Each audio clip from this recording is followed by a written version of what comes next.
नमस्कार मित्रों, अगर आप पहली बार हमारी चैनल स्विंग स्टॉक में आए हैं तो इस चैनल को सब्सक्राइब कर दो, क्योंकि इस चैनल पे हम हर रोज एक या दो वीडियो ऐसे लेकर आते हैं जिसमें आपको दो तीन स्टॉक मिलते हैं जो मैं अगले दिन खरीदने वाला होता हूँ, और उसमें टारगेट और आपको स्टॉप लॉस दोनों मिल जाता है।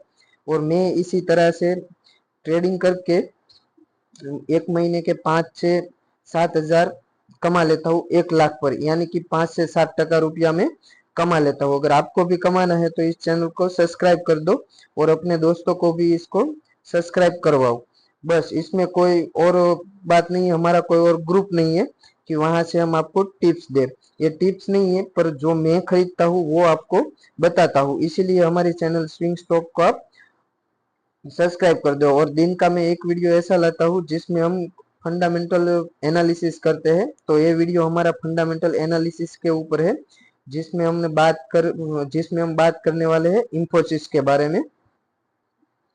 इंफोसिस स्टॉक के बारे में बात करें तो अभी उसकी प्राइस 1885 पे चल रही है, और लास्ट ट्रेडिंग सेशन में 4% से ऊपर नीचे आया है।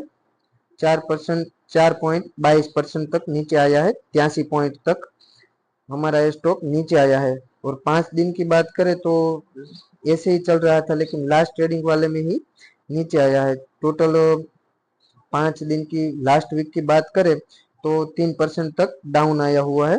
एक महीने की बात करें तो 1% तक डाउन है। जो कल वाला ट्रेडिंग सेशन था, लास्ट ट्रेडिंग सेशन, उसी में ही ये स्टॉक नीचे आया है। बाकी अप ट्रेंड में ही था। 6 महीने की बात करें तो फिर भी इस स्टॉक ने 31% का रिटर्न दे दिया है। और 1 जनवरी की बात करें तो 21% का, और एक साल की बात करें तो इस स्टॉक ने 32% का रिटर्न दिया है, जो मैं अच्छा मानता हूँ। एक साल में 32% यानी कि अच्छा रिटर्न है। 5 साल की बात करें तो 150% तक का रिटर्न है। अगर 100% तक का भी रिटर्न होता तो भी मैं अच्छा मानता हूँ, क्योंकि यह लार्ज कैप कंपनी है जिसमें आपको रिस्क बहुत हमें कम रहता है। अब हम आगे बात करें तो कल का ट्रेडिंग सेशन में इसकी ओपन प्राइस थी 18,18,1893। हाई उसका था 1936 और लो था 1869। बहुत नीचे आया है लास्ट ट्रेडिंग सेशन में। तो हम आगे उसकी बात करें तो उनके विकिपीडिया में चले जाते हैं। तो इंफोसिस कंपनी का नाम है। कंपनी बीएससी एनएससी, और आगे बात करें तो अमेरिका के मार्केट में भी ये कंपनी लिस्टेड है। इंडस्ट्रीज की बात करें तो इंफॉर्मेशन टेक्नोलॉजी आईटी की कंपनी है, कंसल्टिंग करती है टीसीएस की तरह। कंपनी के फाउंडर एनआर नारायण मूर्ति है और नंदन नीलकनी है, ये फाउंडर है। और आगे बात करें तो हेडक्वार्टर इसका बेंगलोर बेंगलोर की हमारे इंडिया की कंपनी है, कर्नाटक राज्य के बेंगलोर सिटी की। आईटी सेक्टर और हमारा इंडिया में पूरे पूरा बेंगलोर में ही है। प्रोडक्ट इसका फाइनेंशियल और बनाया है प्रोडक्ट इसका, और रेवेन्यू भी अच्छा खासा है। डिवीजन की बात करें तो इंफोसिस कंसल्टेंसी, इंफोसिस बीपीएम और एज वर्सेस सिस्टम, तीनों कंपनी इंफोसिस के अंडर ही आती है। और रेटिंग की बात करें तो क्रिसिल ने AAA रेटिंग स्टेबल दिया है, और क्रिसिल ने और दूसरा क्रिसिल ने A1+ का रेटिंग दिया हुआ है, जो बहुत अच्छा है। आगे हम बात करें इस कंपनी की बैलेंस शीट, इंफोसिस की बैलेंस शीट के बारे में, तो कंपनी काम क्या करती है मैंने आगे भी आपको बताया है कि आईटी क्षेत्र की यह कंपनी है, और ये टीसीएस के बाद दूसरी बड़ी कंपनी है हमारी इंडिया की, जो बहुत बड़ी बात है। मार्केट कैप इसका 7,80,000 है। स्टॉक का पी 29% है, यानी कि एट्रैक्टिव है। बुक वैल्यू 218 का है और करंट प्राइस 1880 का है। कंपनी का हाई लो की बात करें तो 1352 लो है, और हाई की बात करें तो 1991 का 1991 का इनका हाई है। बात करें फेस वैल्यू की तो 5 का फेस वैल्यू है। और आगे बात करें एनालिसिस की, तो सबसे पहले आईटी में सबसे बड़ी कंपनी टीसीएस है और दूसरे नंबर की इंफोसिस है, तीसरे नंबर की एचसीएल है और विप्रो है। सभी कंपनी लार्ज कैप कंपनी है। तो ये हमारे इंडिया में दूसरे नंबर की कंपनी इंफोसिस है। क्वार्टरली रिजल्ट की बात करें हम इंफोसिस के बारे में, तो ये रुपीस इन करोड़ में बताए गए हैं। तो ऑपरेटिंग प्रॉफिट की पहले हम बात करें तो जून महीने में 9,400 ने 37 था, जो बढ़कर 9,809 हो गया है। और इस सितंबर में 9,809 हो गया है और 2023 के सितंबर में 9,440 था। तो ईयरली और क्वार्टरली ऑपरेटिंग प्रॉफिट तो बढ़ा ही है, बट इंटरेस्ट और टैक्स को निकाल के नेट प्रॉफिट की बात करें तो इस साल आया है 6,516 इस क्वार्टर में, अगले क्वार्टर में 6,374 था और अगले साल के सितंबर के क्वार्टर में था 6,250, यानी कि quarter to quarter and year to year भी प्रॉफिट में जंप ही है। उसके कारण यहाँ पर ईपीएस में भी जंप आ गया है।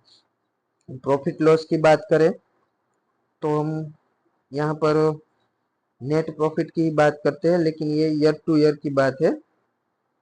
हाँ, मार्च टू मार्च की बात है। तो मार्च टू मार्च में प्रॉफिट की बात करें तो इस 6,248 हो गया, 26,248 हो गया है और जो अगले साल 24,108 था। तो वो भी 2,000 करोड़ जितना ईयर टू ईयर भी बढ़ा है। 58 का पीई था ईयर टू ईयर में, ईपीएस था 58 का, जो 63 का हो गया है।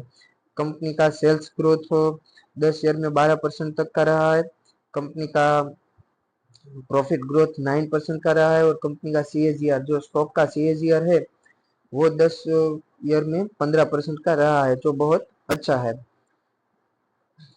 आगे हम बैलेंस शीट की बात करते हैं तो कंपनी के पास पहले तो रिजर्व इस साल मार्च में 86,000 था, जो इस साल 88,391 हो गया है, जो अच्छी बात है। और अगले साल सितंबर में था, मार्च टू मार्च का ही यहाँ पर दिखा रहा है, इसी एक क्वार्टर का ही यहाँ पर दिखा रहा है सितंबर महीना का, जो अगले 2023 के मार्च में 73,000 था, जो इस मार्च में 86,000 हो गया था और सितंबर आते आते वो भी 88,000 हो गया है। बोरोइंग की बात करें तो कंपनी के ऊपर कर्जा है जो 8,804 का है, लेकिन कंपनी के पास रिजर्व भी बहुत बढ़िया है, जो कोई टेंशन की बात है नहीं। आगे बात करें हम तो कंपनी का एसेट भी बढ़ता ही जा रहा है।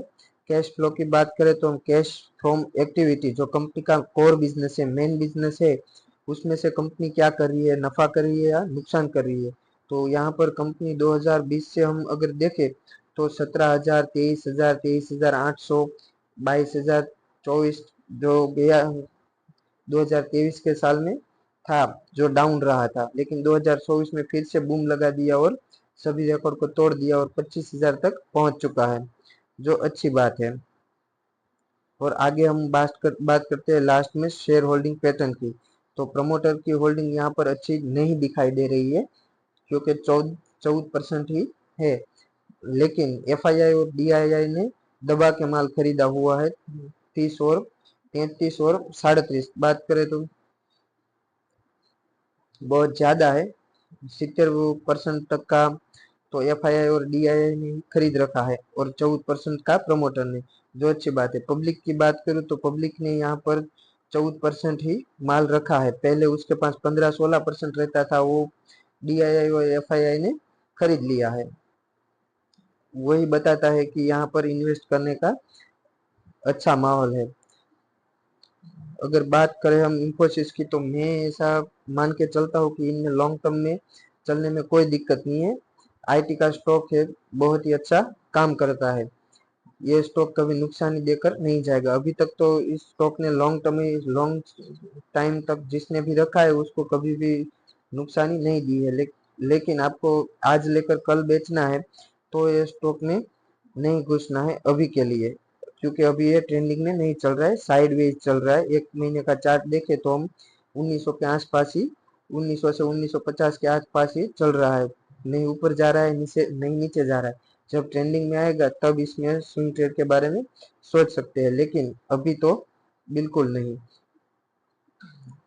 और यहाँ पर हम देखें तो 6 महीना या 1 साल की बात करें तो कंपनी ने अच्छा रिटर्न दिया हुआ है, जिसमें कोई दो राय नहीं है। लेकिन 6 महीने से ये स्टॉक शांत रहकर पड़ा है। तो लॉन्ग टर्म के लिए ये शेयर बहुत अच्छा है, लेकिन शॉर्ट टर्म के लिए आपको टेक्निकल एनालिसिस करके इस स्टॉक में घुसना होगा।